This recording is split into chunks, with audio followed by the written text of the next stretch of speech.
नमस्कार प्रणाम भैया।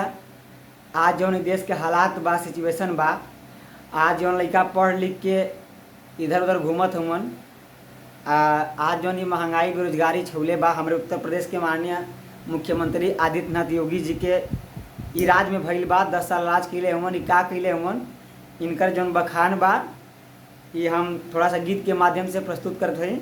अगर आप लोग के अच्छा लगी तो गाना के ज़्यादा से ज़्यादा शेयर करब जा, चैनल के सब्सक्राइब करब जा, लाइक करब जा, कमेंट करब जा, अपन अपन कमेंट में जरूर राय देब जा कि गाना सही बा कि गलत बा, ताकि जे हमारा बदी गाना लिखले बा राइटर उनका कि हम दे सकें कि हाँ सही गाना बा या नाश बा। तो भाव बा, अरे हो योगी ताऊ, अरे हो योगी ताऊ, यूपी में फिर से ना आऊ, हाय हाय योगी जी हाय हाय, आय हाय हाय हाय योगी जी हाय हाय। ए हो योगी ताऊ, यूपी में फिर से ना आऊ, हाय हाय योगी जी हाय हाय। यूपी में आके, यूपी में आके आलू के दाम ना बढ़ाऊ, हाय हाय योगी जी हाय हाय, आय हाय हाय हाय योगी जी हाय हाय। अरे कहला कि देहब हम 15 लाख रुपया, गरीबन किसानन के खून तू त चुसला पैया पैया, अरे चुसला पैया पैया, हाय हाय योगी जी हाय हाय, आय हाय हाय हाय योगी जी हाय हाय। अरे कहला कि देहब हम 15 लाख रुपया, गरीबन किसानन के खून तू त चुसला पैया पैया, अरे चुसला पैया पैया। अब की ना जनता के मूर्ख बनाऊ, अरे अब की ना जनता के मूर्ख बनाऊ, ए हो योगी ताऊ, हाय हाय योगी जी हाय हाय, आय हाय हाय हाय योगी जी हाय हाय।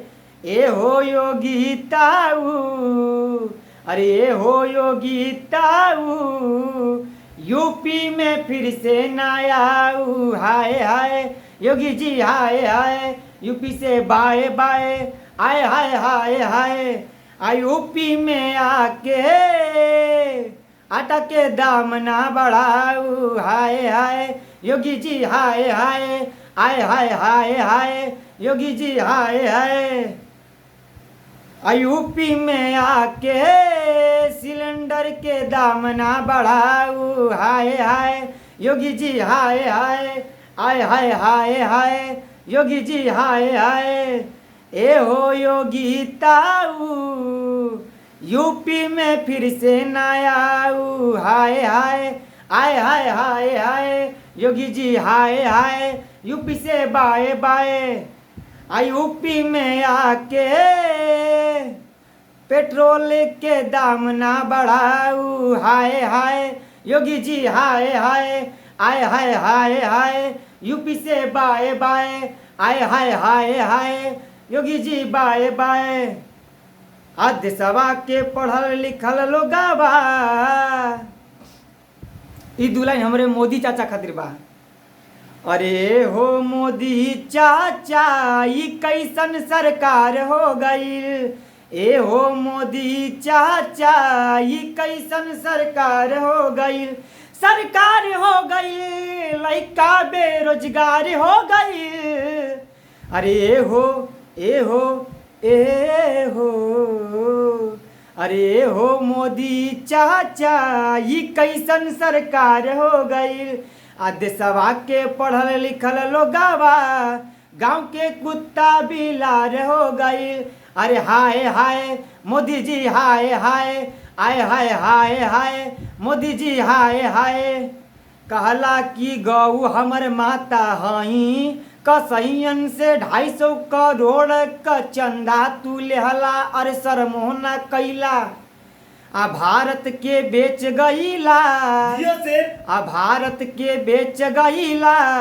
ए हो मोदी चाचा, क्या बात है, तनको ना शर्म तू कैला, ए हो मोदी चाचा।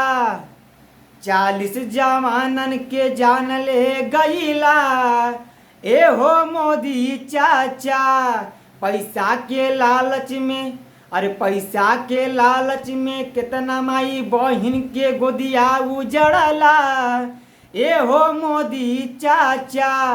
पैसा ले तो के बेरी शरम ना कैला, ए हो मोदी चाचा। भैया ये हमार गीत रहल। ये गीत के माध्यम से आप सबके बतावल चाहत हई कि आज जवन वोट देवे के बाद माहौल चलत बा इलेक्शन के, वोट देवे से पहले आप लोग लॉकडाउन लागल रहे। लॉकडाउन में गरीब किसान मजदूर शहर से भागते हुए खेत से पैदल लोग अपने घर गए, ओके तनी ध्यान में रखब जा। लॉकडाउन में भूखमरी फैलल, कितना लोग के जान गईल, साथ में महामारी फैलल, बेरोजगारी बढ़ल। ये मोदी सरकार में, भाजपा सरकार में कितना लोग, कितना युवा पढ़ लिख के बेरोजगार भइल हैं, महंगाई कितना भइल। आप लोग एक बार हिस्ट्री उठा के देख ले जा। 2014 में 67 लाख करोड़ रुपया देश के ऊपर कर्ज रहल। आ देश का पहला ऐसा प्रधानमंत्री बनले नरेंद्र मोदी जी, जेकरे कार्यकाल में 105 लाख करोड़ का कर्जा भइल मात्र 9.5 साल में। ई पैसा लेके कावन काम कहना ओकर थोड़ा सा ब्यौरा दे पब्लिक के बीच में। ये हम कहल चाहब, माता होखे, बहन होखे, चाचा होखे, चाची होखे, भैया होखे, भाभी होखे, आप लोग के से हाथ जोड़ के निवेदन बा कि अब की बार के चुनाव में आप लोग वोट देवे से पहले, अपन मतदान करे से पहले एक बार जरूर सोच ले जा कि दौड़ का रहल। 40 जवान के पुलवामा हमला में जान चल गई, वो जवान के खातिर एक बार सोच ले जा कि वोट देहल जा तो कौन सरकार के देवल जा, कौन सरकार बढ़िया बा, कौन सरकार खराब बा, एक बार जरूर ध्यान में रखब जा। नहीं अब की बार 400 पार। ये बीजेपी बार बार कहत बा, एकर मतलब बा 100 का पेट्रोल 400, 100 का आटा 400, 100 का कड़ुआ तेल 400, 100 का डीजल 400। याद करब जा कि 450 रुपया सिलेंडर मिलत रहे कांग्रेस के सरकार में। हम कोई का सपोर्टर ना है, कौनो पार्टी से ना है। बस पढ़ल लिखल युवा होके चाहिए, समझदार होके चाहिए, जो देश के चला सके, देश का निर्माण कर सके, देश के भविष्य के आगे ले जा सके। ये हम कहल चाहब। आज सिलेंडर 1200 खरीदे की भइल रहे, 1250 का, 1270 का। ये चुनाव माहौल से 950 का मिलता। और चुनाव जीतला के बाद बीजेपी सरकार ना 1500 के सिलेंडर कह दिलस तो हम अपन मोछ मुड़वा दी। ई दावा बा हमार। धन्यवाद, नमस्कार, जय हिंद, जय भारत।